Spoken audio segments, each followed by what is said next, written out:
Hello, welcome back to the Escape Pod. Thank you for escaping with us. That's Alex. I'm Andrew. And as always, with great power comes great I am Steve ability. Yeah, so we're going to review Minecraft later. Yes, the Minecraft movie review will be on this episode. The most anticipated movie of the year.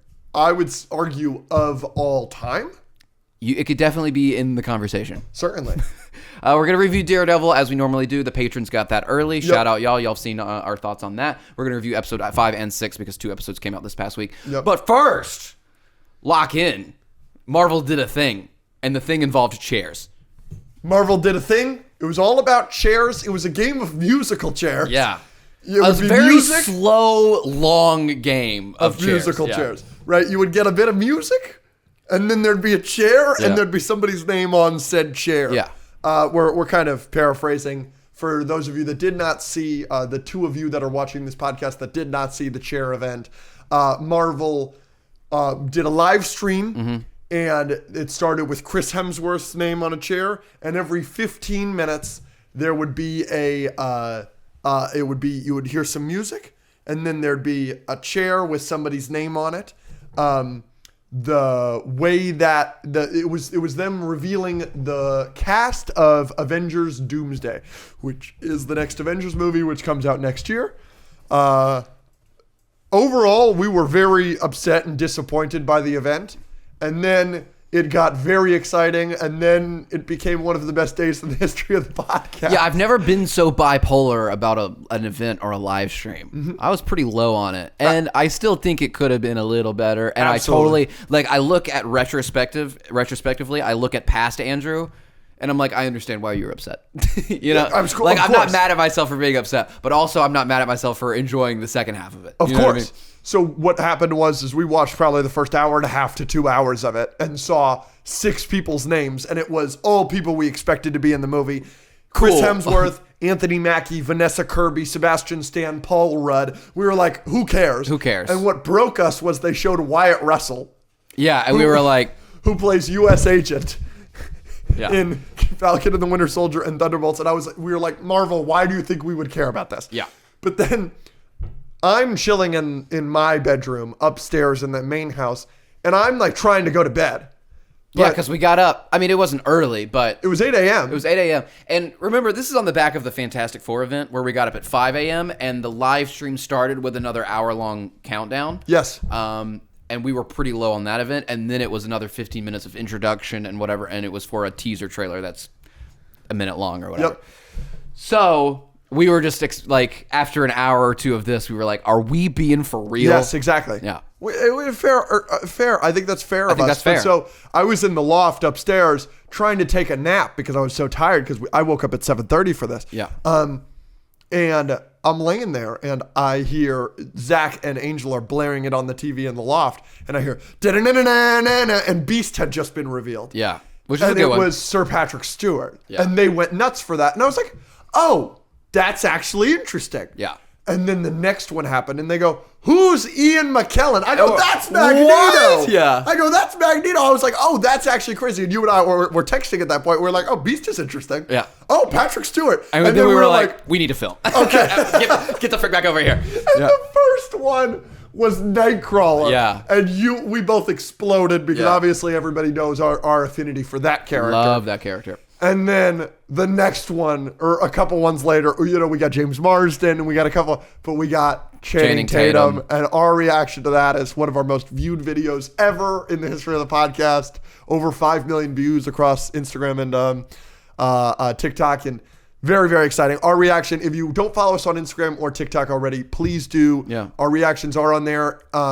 Definitely check that out because that's a funny video. I think Angel and Zach were doing the Marvel Chairs event the way it should have been done, which is you are doing something else and it's on in the background, and then when another one pops up, you can pause for a minute and look at it. I was talking to Cam and Chris, and they were watching it, and it was like they're kind of just doing their own thing, and they live together or whatever, and then they could just kind of watch it together, and then whatever. We were just sitting there. Yes. And in between for 15 minutes, we'd just be on our phones. Complaining. Yeah. Which we do have a decent amount of that footage. Do you have any interest in putting that somewhere? On the Patreon? If I have time to edit it. You know, the patrons get random bonus stuff all the time. All the time. If we have time. So. I don't think that would be unreasonable to assume. They're about to get a bunch of bonus stuff this week.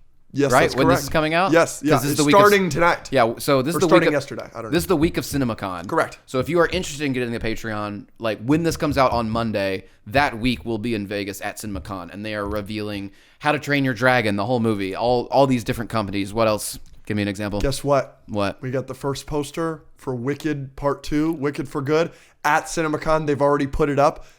Ariana Grande and Cynthia Erivo were there last year, and they showed 3 scenes. So we're probably going to get a decent amount of Wicked stuff. So the plan for that is we got a sweet hotel room, so we had more chairs and a table and everything to go home to the hotel every night and film our reactions and talk about what we saw that day. And we're planning on editing that and posting that like throughout the week on Patreon as like quick episodes. I'm sure we'll talk about it all on the public episode as well at some point, but like it'll be first reactions, timely, more in depth probably about the specific stuff per day. So yeah, go join us over there. Back to the chairs. Yes. So let's get into we just set the stage for what the chairs were. Let's get into the nitty gritty. Yep. What casting announcement made you most excited? What casting announcement made you most disappointed? And what's your buffalo for casting announcement? So I want a high, low buffalo for the casting announcements. Cool. So high. Yeah. I think it's going to be Ian McKellen. Fair. Because that's the one that really started the X-Men are back thing. Yep. Because Kelsey Grammer is pretty big, but he was in the end credit scene of the Marvels. And Sir Patrick Stewart is big, but he was in the Illuminati. Multiverse of Madness, yes. So Ian McKellen is the first one where it's like, oh, we're doing this. The X-Men are back. Till you're 90. Yep. Man's 87. Yep. Crazy. So that was exciting. And obviously in conjunction with that Nightcrawler. So that kind of, those two. I just put Ian in there because that was the first time where I was like, I sat up a little bit more. Yep. But Nightcrawler is one of my favorite Marvel characters ever. Yep. So that's my high. My low is obviously some people were missing. A lot of people were missing. I think the number one that has to be Tom. Spidey's not in there. Doesn't mean he's not going to be in there, but I also wouldn't have been excited if I saw him Tom Holland. I would have put him in the category of people that I assumed expected. Would be. Yeah. Yes. It's more newsworthy that he wasn't on there. Correct. Yeah. Which maybe they're playing with our emotions. Correct. And then Buffalo, just something interesting. Something random. Is there somebody that you feel like nobody is talking about with the cast announcements that you feel like you want to talk about? Well, we had Channing Tatum, so it's interesting because Deadpool and Wolverine, obviously we got him, so that begs the question, are we going to get the other variants from Deadpool Wolverine? Right. That's a good question. Chris Evans was the first chair. Was that for Chris Hemsworth was the first chair. Sorry. Chris Evans. Maybe he comes back. But maybe he's retired. Human Torch again. Maybe he's old. I don't know. Who knows? Obviously, my Buffalo is Robert Downey Jr. is Aura himself. I've made this point on the podcast, and we have discussed this. We have asked the question, is there anyone else on planet Earth that exudes aura more consistently and as well as Robert Downey Jr.? There's some athletes you could make that. Absolutely. But LeBron James. Sure. The fact, there are a lot of other people in the MCU. I can't see any of them opening a thing with the Avengers music playing and walking a whole set and then sitting down and going shh and then walking off and the mask thing. Yeah, my Buffalo is RDJ's aura. Yeah. I've seen this comment a couple of times. I wanted to address this on the podcast. Obviously, RDJ comes in. It's this awesome moment at the end of the live stream event where he comes in and he says shh and everything like that. Compare that to the taking off the mask moment at San Diego Comic-Con.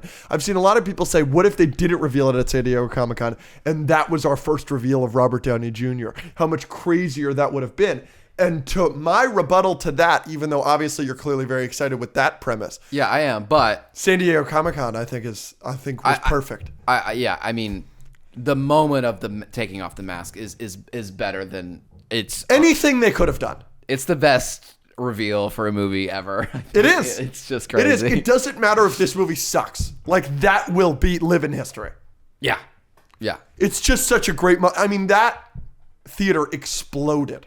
I exploded. Oh. We were at dinner. Remember We were at that? dinner and we left. It was a nice dinner, It was too. a nice dinner with like 15 people. And we told everyone at the table, we were like, we're sorry, we have to go film something. That's awesome that Marvel can still do that, at least a little. It is kind of sucky that they're still having to use Robert Downey Jr. to do it, but we'll get to that, I'm sure. Yeah. So speaking of Marvel still having the juice, per se, I do have some stats for the live streams. The live stream, exactly. And for whatever reason, it's not coming up. Yep, here it is. 275 million views, 50 plus trending topics, 27 shares, 5.5 hours. Yeah. That's pretty unbelievable. Yeah. So, Like, for anybody that says that Marvel doesn't have your favorite word, motion anymore, they do. a whole lot of motion. It's a whole lot of motion. They had us glued. I mean, they really don't want us to touch grass. They want us to stay nerds. You're right. My question, what the frick was my question? Robert Downey Jr. No. Oh, because of the success of the live streams. Yeah. Does this, because we were talking about how well the movie's going to do and everything. Does this increase your confidence in how well the movie's going to perform at the box office, or not really? Yes. Interesting. How much? This is going to make an absurd amount of money. This movie. Billion? Easily over $1 billion. Okay. I think it'll comfortably make over $2 billion. Wow. I'm not saying it'll be the number one highest grossing. It's not going to be Endgame, but the marketing campaign for this movie, we talked about it with Soups, with the Superman stuff. We always talk about events. They're making it an event. What is a moment? I can remember moments from No Way Home that weren't events, right? Like, I remember, yes, the trailer reveal after it got leaked and everything, that was an event. It was even an event when they released the title of the movie, right? But I remember moments of the No Way Home lead up that wasn't an event. What has not been an event for this movie?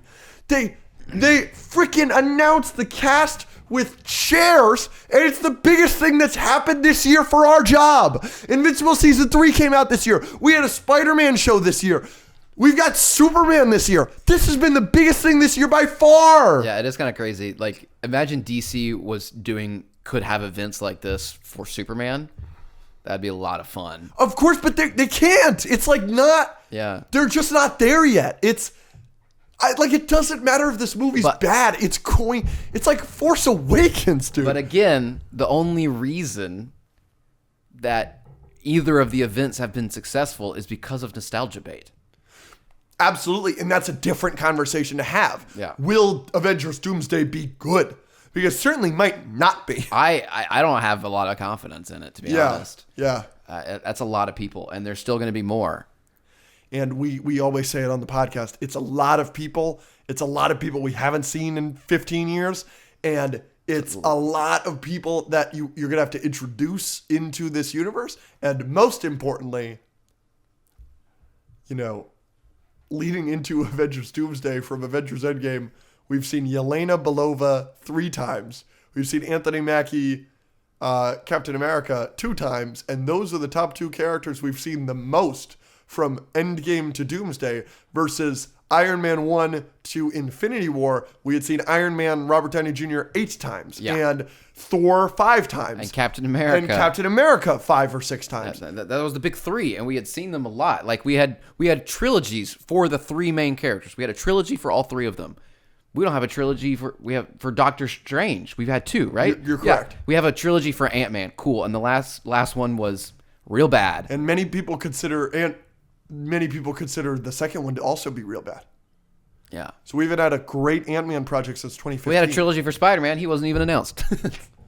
So it's tough. It's just, the point of, we cared going into Infinity War about Wanda probably more than we care about. Well, you know why? You know why we cared about Wanda? Ultron, Civil War, bang. We had 2 projects. Like, that is Anthony Mackie, Captain America, who's at the top of the list. She was towards the bottom. That's the problem. Yeah. Like, I'm not saying I don't care about these characters. And again, maybe it's my nostalgia speaking, but I feel like I cared way more about the interconnectedness of these characters and the fact that we had one arching storyline. It was the Infinity Saga. This was supposed to be the multiverse saga. It was supposed to be Kang. Now it's supposed to be Doom. Now it's supposed to be Fantastic Four. Is it going to be Galactus? Like, we don't have a Thanos level character. We don't have a Thanos level character. We don't have the Avengers team. We don't have Iron Man. We don't have the interconnectedness. We don't have 3 trilogies of the 3 main characters. It's just not as succinct, and I don't care as much. And the only reason these are events, both the RDJ Comic-Con announcement and the chairs announcement, both heavily relied on past stuff. Infinity War and Endgame did not. 100%. I just thought about it. From Iron Man 1 to Infinity War, we saw... Oh, thank you. I was wondering what that noise was. The table is being annoying. From Iron Man 1 to Infinity War, we saw Anthony Mackie, Sam Wilson, Falcon in Ultron, Winter Soldier, Ant-Man, and Civil War. 4 appearances. Now that he is Captain America, we have seen Falcon, Winter Soldier, and Captain America 4. Since Endgame to Doomsday, Captain America, the leader of the Avengers, we have seen half the time than when he was Falcon. Wow. Yeah, that's a great point. That's a great point. That's crazy. That is crazy. Now, obviously, like, one of those appearances is a whole show dedicated to him. Of course. But still, it's a show, and it was a long time ago. And it... Well, when did that show come out? 2021? It was during COVID. Yeah. So it was 2021, and... It was 2021, and this movie's coming out in 2026. So it's 5 years since that. We are only a year removed from his movie. I will give him that. And that was his movie. But... Yeah. I mean, compare it. Compare it, right? That Falcon. Yeah. Sam's Falcon. Yeah. Seen 4 or 5 times before Infinity War, whatever. Yeah. New Falcon? We've seen once? Yeah. No, he's in He's the in show. Falcon Winter He's in the Soldier show, as well. But like twice, but no weight, no impact. You think people care about him as much as they care about Anthony Mackie's Falcon? Some women he was do. so awesome in Winter Soldier. That was his first appearance. Mm-hmm. I cared about him and then. He's barely in Ultron, but you love him in Ultron because he's planning to find Bucky Civil with him. War? Are and we kidding? He's great in the Ant-Man scene, and he's great in Civil War. Mm-hmm. He's the best in Civil War. He's so good in Civil War. And then he plays a role in Infinity War and Endgame. Like, it's just... It's tough. It's tough. It's tough. It's different. It's different. It's very different. Superman's gonna be good.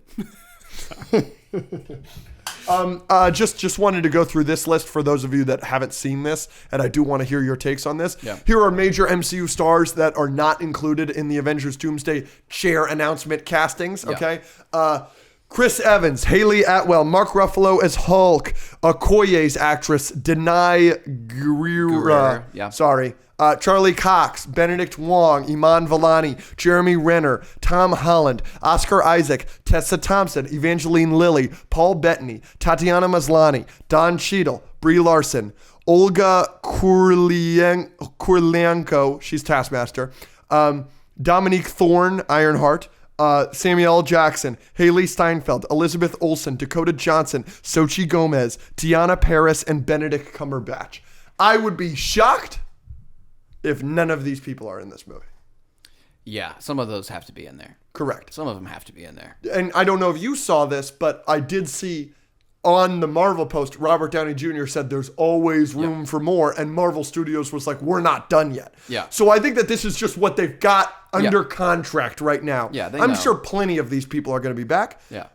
Doctor Strange did say, Benedict Cumberbatch did say that he was in this movie in an interview. Now, he may have been confused. We don't know. But so that leads me to believe that he'll definitely be in it. He's the guy that we've seen the most. Like, we got to have Doctor Strange. Yeah. And then the thing about Tom Holland, I did see this report. I'll tell you my source. This is from Cosmic Marvel. From the Snyder, who's usually right, which is Spider-Man 4 will reportedly take place during the events of Avengers Doomsday, which due to this, Tom Holland will reportedly not appear in Avengers Doomsday. Interesting. That is very fascinating. But obviously, I don't think there's any question we will get him in Secret Wars. Yeah. Yeah. Who would you most be disappointed if the ones on that list didn't show up? the people I care about. So You gotta give me a top one. I want to see Iman Vellani I do. I want to see Iman Vellani right here. on this podcast. This wasn't. I wasn't saying my lap. Like, I wasn't trying to be disrespectful. I was saying, like, in this room. On this podcast. Please. Very clear you're going to be respectful to this woman you've never met before, but you are a huge fan of. You're not sexualizing poor Miss Marvel over her. This room. Okay. Not. Because I also took this as you were announcing her as your new celebrity crush. No. Okay. No. It's out of solely respect. I'm just clarifying my level of respect and focusing on the fact that she should just come and talk to us. In a non-sexual way whatsoever. We're making it work. As respectfully as possible. We just want to tell her we're really big fans. We're really big fans, and we have our heading. Oh, Captain, my Captain. Oh, she's the best. The goat. She's the best. So Iman Vellani's probably my number one people on this list that I you would want Miss Marvel in the movie more than Spider-Man? I care. I don't think so. If Spider-Man 4 takes place at the same time as Doomsday, it leads me to believe that Spider-Man 4 will be relatively street level, which is something I want. And yes, I will sacrifice him being in Doomsday to get a goated Spider-Man 4. Here is a good point. What? Maybe it's just because Iman's the GOAT. Yeah. But that is a character that I care about. Of course, and we've only seen her twice. Right. Yeah. But she's so good. She's so great. In her show and in the Marvels that that is one where I had the same feeling that when I think about Infinity War, about some of those characters, it feels the same. Of course. So they are capable of it. And guess what? I feel that way about her whole family. Yes. Her dad's cameo in Daredevil was legitimately the best cameo they could have had in that episode. I was like, this guy. Yeah. I love him. Yeah. I love him. I love the mom. I love the brother. I wish the brother's wife was in the Marvels, but I do love the brother so much. I don't really care. I love the Miss Marvel and Miss Marvel family so much. Yeah, that's my number one. Another one up there is Chris Pratt's Star-Lord. I do just love him so much. None of the Guardians were in the chair reveal. That's correct. I love Chris Pratt's Star-Lord so much. I could totally see him in here. And then I just have to put him in here. Benedict Cumberbatch is Doctor Strange. I don't know how you make this movie without him. I just don't. Yeah. He feels like the leading man of the MCU. Which is crazy. Which is crazy, but it's just, that's what he feels like. Now, I do want to make maybe a theory. Is Pedro Pascal the new leading man of the MCU? He was the last chair before Robert Downey Jr., which leads me to believe that he's the man.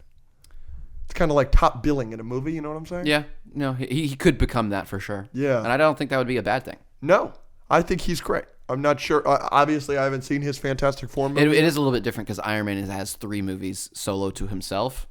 You know? Yep. But Reed's never going to have that because it's always going to be a Fantastic Four movie. Correct. But he is the leader of the F4, so I don't know. Yeah. I'd be down for that. Pedro's great. He's a great actor.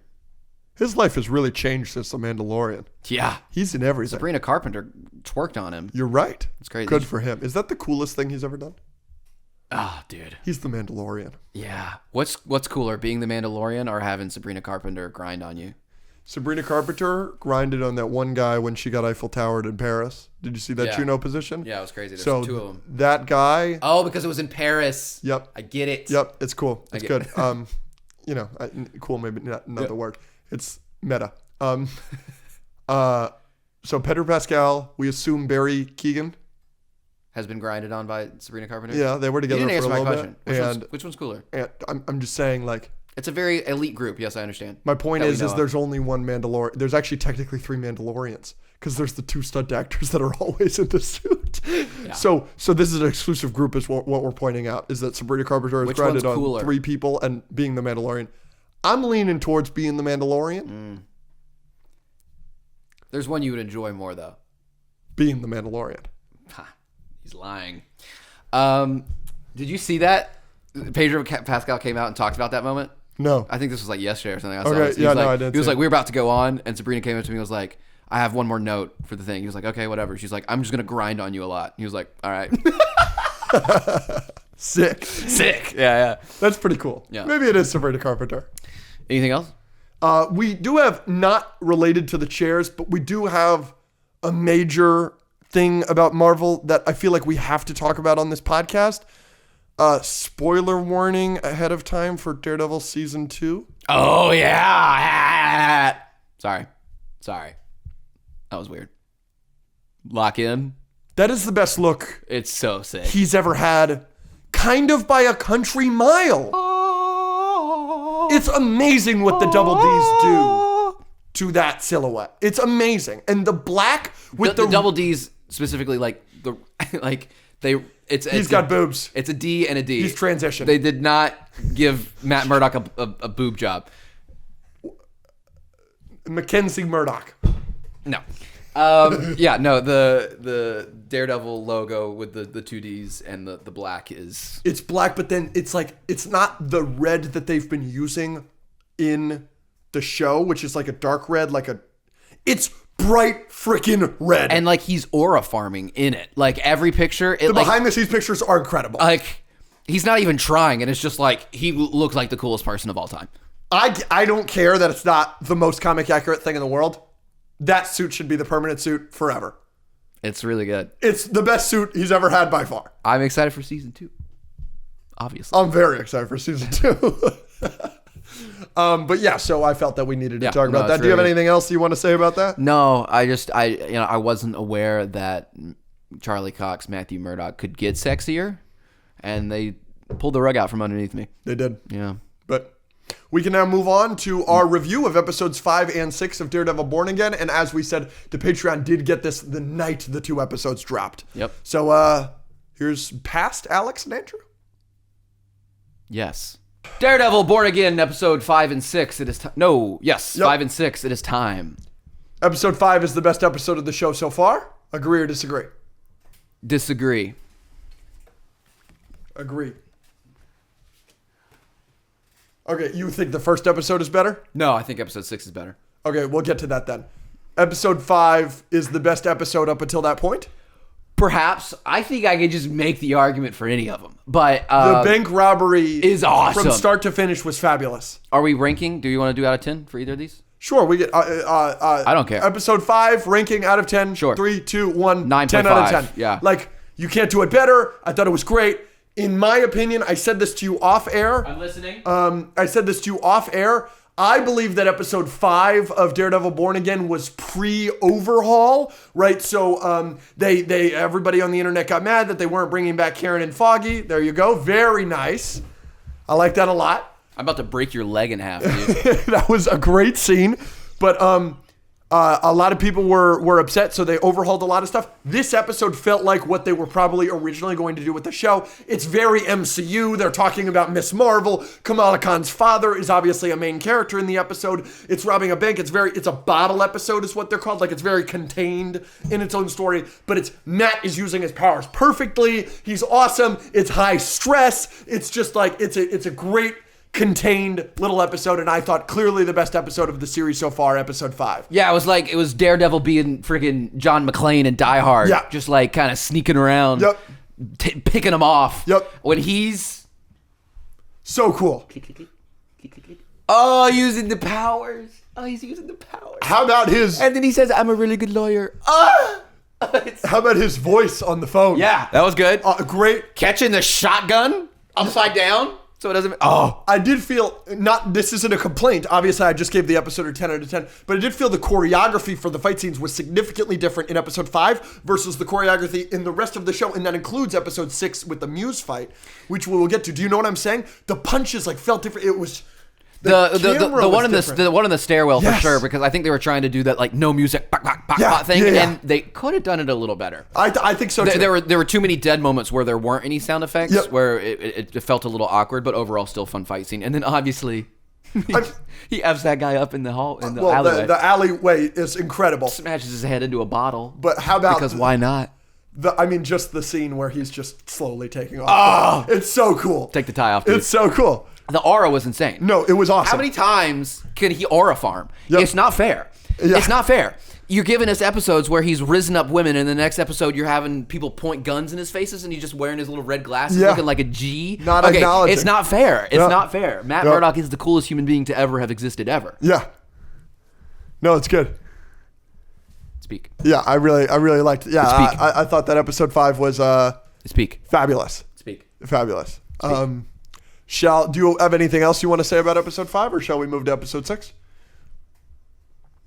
Speak. Sure. Speak. I thought that episode was excellent. Speak. Yeah.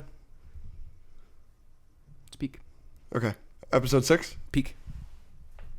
Now we're going to episode 6? Yeah. Sure. Yeah, unless you have anything to say about it. Episode 5. I thought the St. Patty's Day aspect was fun. Mm-hmm. I think that the accents were obviously very fun. Mm-hmm. Very comic booky. Yes. Having Irish people rob, on St. Patty's Day and tell me a joke and... Yeah. It brings back Cherry's friend. The woman. Yes. She's the woman that's talking to him about retirement in the bar at Josie's. Yeah. Good call. Yeah. Peak. Yeah, it was good. It was a really, really great episode. Yeah. Shall we move to episode 6? All right. Here are our scores for episode 6 of Daredevil Born Again. Out of 10, 3, 2, 1. 10. It's peak. Wow. It's peak. I think I'm going to go 7. Great. It's peak. You can talk all the negative crap you want to. I have 0 things in response. Go ahead. Floor is yours. I think that there's a lot of good in here.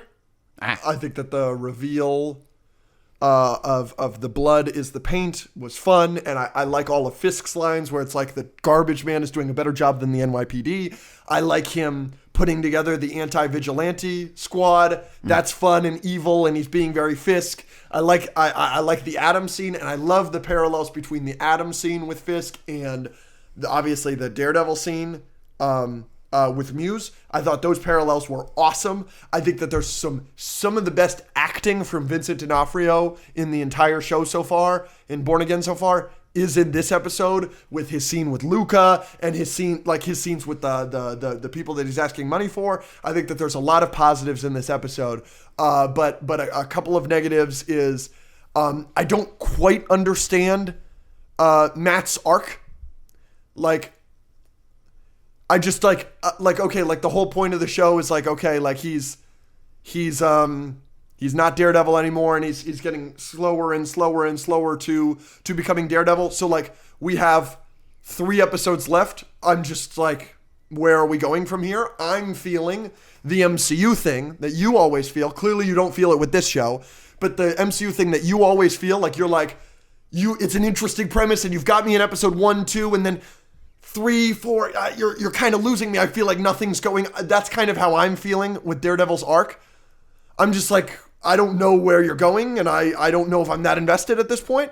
And then I think you were in the room. You heard it.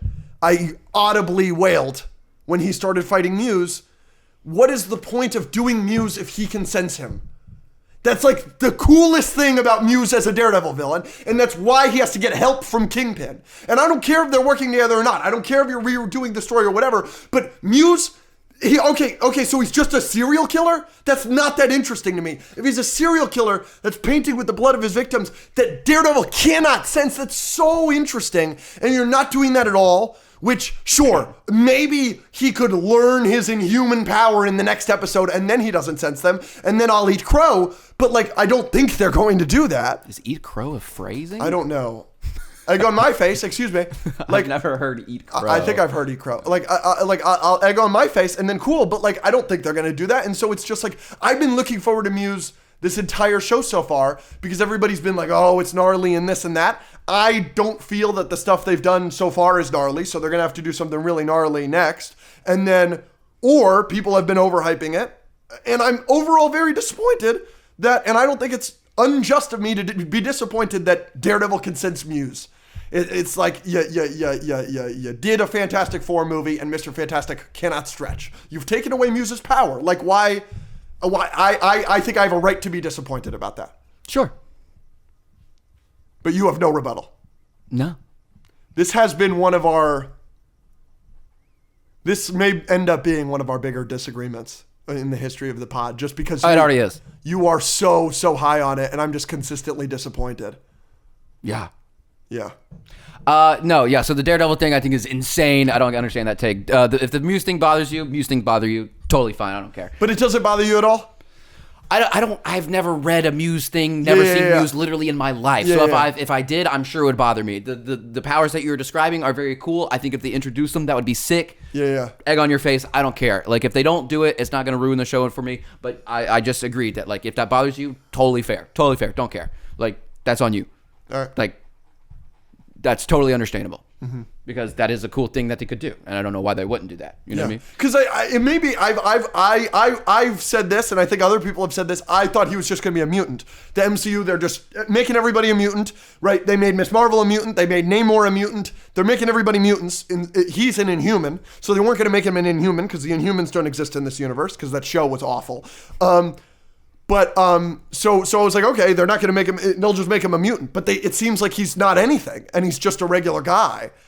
And that's very disappointing. We shall see. Yeah, we shall see. I guess, but I don't. He knew exactly where he was in this episode. He was beating the crap out of him. Yeah, episode 6, Daredevil Born Again, 10 out of 10. I mean, there was not a bad scene. Wasn't a bad scene. The start, there's two parallels between Kingpin and Daredevil. There's one at the start where he's having the conversation where Daredevil's having a conversation with his girlfriend, and it's flashing back and forth between that and I think him learning about the blood. Kingpin, yeah. That was a really interesting scene. She was trying to convince him to, like, hook her up with the Punisher or Daredevil, and he's having to deal with that, and Kingpin's dealing with having to learn about this. I think it was a very cool way to reveal the blood thing, which is freaking gnarly. The fact that he's got 60 kills already is insane. I think the use of it makes Hector's storyline even more important because it leads into his niece trying to come to Daredevil and then, like, do the right thing and do what her uncle would have done, and then that is the reason that brings Daredevil finally back out. The moment where he's calling 911 and just says "frick it" and turns the phone off was freaking awesome. The suit up, the fight, and then obviously the fight at the end, and the parallel between those two going back and forth with Wilson just throwing that guy like a rag doll while he just hands him the axe. And so many of the shots, headbutt to headbutt, and then throwing into a wall, throwing into Loved a wall. Loved all that, The fight choreo was amazing. The editing was amazing. The whole thing was just amazing. And the fact that it ended with him saving her because he wasn't able to save White Tiger, but he was able to save her because he became Daredevil again. And her being like Daredevil and him saying, "I'm here." And then that's the end of the episode. They're cooking out of their minds. I think they cooked with both episodes. 9.5 out of 10 for episode 5 and then 10 out of 10 for episode 6. I just, like, they're out of control, dude. I literally, like, went for a walk around the neighborhood because I was, like, losing it. I just don't understand why you're so high on it. Because it's awesome.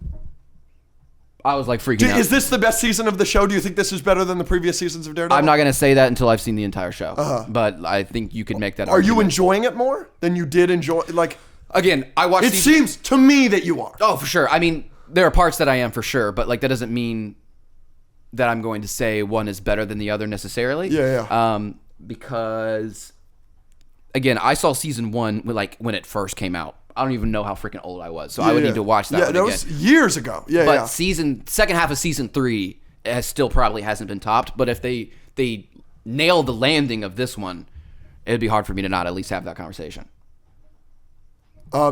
This is better than the first half of season 3. Yeah. And then a big thing that I wanted to talk to you about this, and this won't be something that we disagree on. I just want to ask you this question. Why do you think they released these 2 episodes tonight? Was it not because they didn't want to, like, line it up perfectly with Andor? Oh, really? You think that's what it was? That's what someone told me. Oh, interesting. So now it's not coming out the same day that Andor premieres. Right. It's a week before. Gotcha. Because I was like, we're getting 2 episodes tonight. It must be some kind of event, but they're not. No, they're not connected. They don't correlate. No, they don't correlate at all. Interesting. Yeah. And the little moment of him putting the jacket on, and it's like ripped. I was like, what does that mean?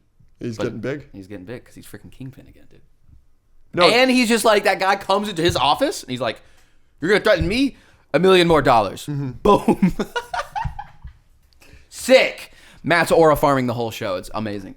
I do like they're making Kingpin real strong. I mean, he's tossing him around. Yeah, but like I legitimately thought he was gonna rip his head off. Interesting. When he put him on the table and he's doing this, there's a part where he grabs his head, and I was like, oh my gosh, his head's coming off. That would have been interesting. I would have been like, oh! That would have been interesting. Yeah, and episode 5, I mean, the fight scenes were good. Again, like you said, maybe a little bit different, but like letting him use his power and connecting it into the MCU in such a subtle but wonderful way, where you're talking about Kamala and you're using a character that's been in a movie, but like it's the father of Kamala. Like it's not that huge of a cameo, but it's solid enough where it's like, and he's entertaining. He's such a good character. He's great. He's the so dad good. and mom of Kamala are great. They're the best. And then him and Matt's banter. So yeah, it was a contained episode, but it connected it to the MCU in a great way. And I just love the use of his powers. He's leaving the bank and he hears that they're getting robbed. So he comes back, acts like he's blind. He's hearing their plan. He's hearing this to unlock the safe. I could just watch that. He's using the voice to redo their voice. It's so good. It's so good. He used the hearing to go back and had Kirsten call 911, which is why they got there so quickly. Mm-hmm. It's really good. It's really, really good. That episode is fabulous. Are you at all... You're not at all questioning where we're going here or anything, and no. You're just like, you're flying by the seat of your pants. You're like, take me wherever because you've entertained. Take my body. Yeah. If Daredevil Born Again became a human being, I would perform sexual pleasures on the human being. You're a real big fan of this show. Mm-hmm. Yeah, because I mean, we still have Muse. Like, there's still so much to do.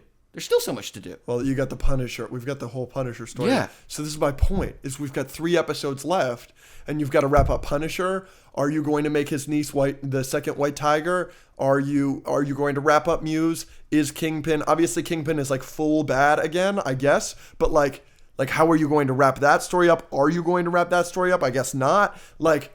There's just a lot of it feels like a classic MCU TV show where it's episode 5 of Moon Knight and we have this, and all that needs to be wrapped up in the final episode. That's how I feel about this. Well, we still have 3 episodes left, and sure. I think it's way more well written than any other MCU show in terms of being succinct and making sense, and the storylines being well written enough to make the storyline worth it. Like it's nowhere near as losing me or confusing or uninteresting as compared to Moon Knight. Like, it's not even remotely close. Like, I care about every single character in the show more than I care about anyone in Moon Knight. And they do tons of things in these episodes. Like, they introduced White Tiger and killed him off in 2-3 episodes. Mm-hmm. Like, they can easily accomplish plenty in 3 episodes. Mm-hmm. Yeah. And I don't need them to wrap up every single thing. No, because we are getting a season 2, right, and we know that, and this and that. We'll see. Very interesting. Speak. I'm glad you enjoy it so much, Andrew. And I'm sorry that I break your heart every day on this podcast. I think it's fine. Like, I just kind of think it's fine. Yeah, I think that's your craziest take. Like, first of all, it's not, because this is much more of a public opinion than your opinion that this is the best MCU project of all time. But, have you seen the online reactions to these last 2 episodes? I haven't yet, no. Okay. Are they gassing it up? I haven't seen a negative comment yet. Well, yeah, sure, but what are you going to do? Again, I really liked episode 5, but for me, it's so. And when I'm saying this is your craziest take, I'm saying it's in my opinion. I'm not trying to speak for the entire internet. Yeah. Into 20 minutes, and then we've got Minecraft. Minecraft, and we'll have plenty. Yeah. All right, so that was Daredevil. What is next? Minecraft. Yes, we've got our movie review of Minecraft. The movie, a Minecraft movie, is the official title. You ready? Mm-hmm. We're going to do our scores. Oh, wait, I got to remember. Yeah. All right. Yeah. You ready for our scores for a Minecraft movie out of 10? 3, 2, 1. 3, 4? So you're going to go 3 or 4 out of 10? I'm going to go 5.5 to 6 out of 10. Interesting. I liked it a lot more than you. And I'm going to quote you here. You were saying to people that it's worse than Madam Web. Yes. And you would be like, it's clearly worse than Madam Web, right? And you turn to me and I'm like, I don't want to say. You assumed I hated it, which is fair. I think a lot of people did hate it. And I totally understand anybody that's going to hate this movie, but it is absurdist comedy. It is directed by the guy that made Napoleon Dynamite and Nacho Libre. And I think it does what it's going for. Like, I understand you seeing moments in this movie where it's like they're trying to be awesome, but this is the stupidest thing in the world. I will totally give you that. But I'm enjoying it because it's the stupidest thing in the world because I think that's what they're going for. For sure. And that's why it's a 4. There are moments where I laughed out loud, and I think they did what you're saying very, very well. Yeah. There's just 2 hours in between all of those moments. Like, the opening is one of the worst openings I've ever seen to any movie ever. Yeah, I disagree. It was just like, and then I walked. That's true. Then I picked up this cup. I'm not saying it's a good movie. No, like, I agree. It is doing what it's trying to do. Yeah. I just don't, and I think it looks fine. I think, like, yeah. it has a feel to it. It's just, it's hard. There are parts of it that are hard to enjoy because it's just, the story is not particularly compelling. It's somewhat boring. And Jack Black is saying every line like he says the lines in the trailers. Yep. And like, cool, I guess. It's just like, I'm just watching Jack Black be Jack Black. Yeah. Like, and sometimes it was funny, but him not really necessarily. There are some moments where I laughed out loud really, really hard. And if the whole movie was more like that, you would like and it a lot was more. a little bit more clever. Yeah. And instead of just being weird and pointless, then yeah, I'd like it. But if you like the weird and pointless and you want to turn your brain off, go right ahead. That's fair. It is a turn your brain off movie for sure. For sure. This movie is clearly, a Minecraft movie is clearly being made for kids. Mm-hmm. And I think that the director took that attitude of like, this is for young children. I walked out of the movie and we saw a friend of ours. And I said, what'd you think? And he said, my daughter loved it. Yeah. That's kind of what it is. That's what it is. And similar to how we were defending Snow White a couple weeks ago, we didn't really love the movie too much, but like it is for kids, and we think kids are going to enjoy it. You think the Minecraft movie is just as good as the Snow White movie? I do think it's better. And you think the Minecraft movie is potentially just 1 point worse than Daredevil Episode 6? I understand why you're making this comparison, and it's fair. I was going to say it's a little unfair, but I make this comparison to you all the time with your Quantumania review. I understand what you're saying. But here's another thing. Let me defend my point a little bit more. I haven't really played Minecraft. Like, I've played it, sure, but like, not really. So I don't really know the game. I don't understand what the nether is or the portals or pigs or skeletons or whatever. Like, I get that they come out at night and they burn in the morning, whatever. I know the blocks or whatever, but I never played it. So, like, I know that they probably butchered lore in this movie. I know that our friend Chris was complaining about that. He always complains about that. I didn't care about any of that. And I get that, like, Jack Black, in the trailer, you see this. He is, like, exposition dumping like an MFer. And some of these lines are the stupidest lines. It's just like, this is a chicken jockey, and this is exactly what it does. Yeah, they were just. But I didn't know what it did. So, like, I actually kind of appreciated the lore dumping. Sure, but to your point, there were just so many moments. Like, there are a few moments, again, that were probably the funniest moments in any movie so far this year. There were like 2 or 3 of those. Specifically, Jennifer Coolidge's character. Jennifer Coolidge. Her storyline is, like, actually unbelievably good. It's hilarious. The scene where she's first in the principal's office and she just starts talking about her husband or whatever, I was losing it. Yep. There are moments in this movie that had me in tears. But then, like you said, there are just consistently moments in between where something would happen.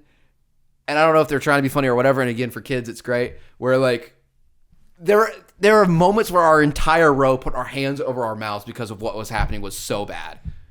And, like, so, like we were like, I cannot believe he just said that. I cannot believe they put this in this movie. But I laughed at those moments because not all of them. No, you did not. It's like Scott's Tots. It's like trying to make I hate Scott's Tots. It's trying to make you cringe so hard that you like giggle. Like, that's what it is. 4 out of 10.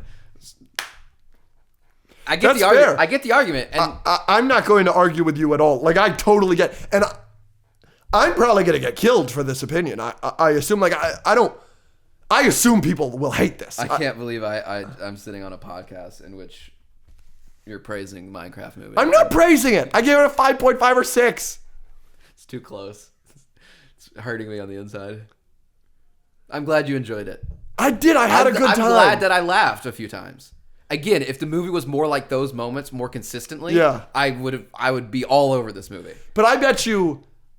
So I know that the director is capable of making a movie that good because I love Nacho Libre and I love Napoleon Dynamite.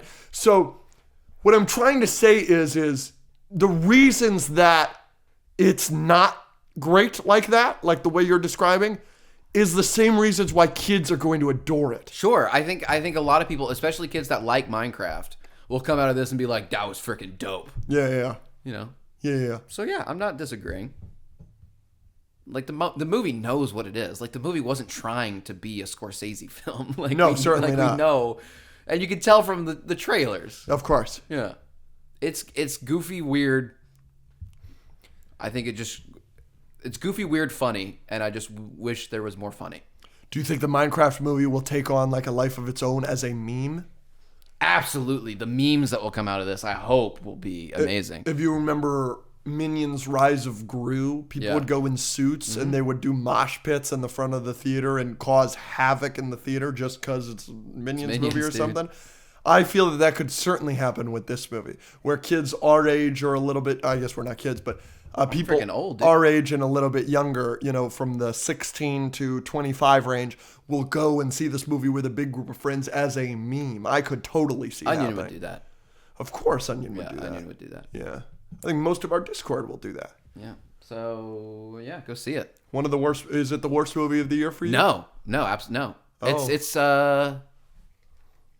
I saw a movie last night that's the worst movie of the year. Mm-hmm. A Working Man.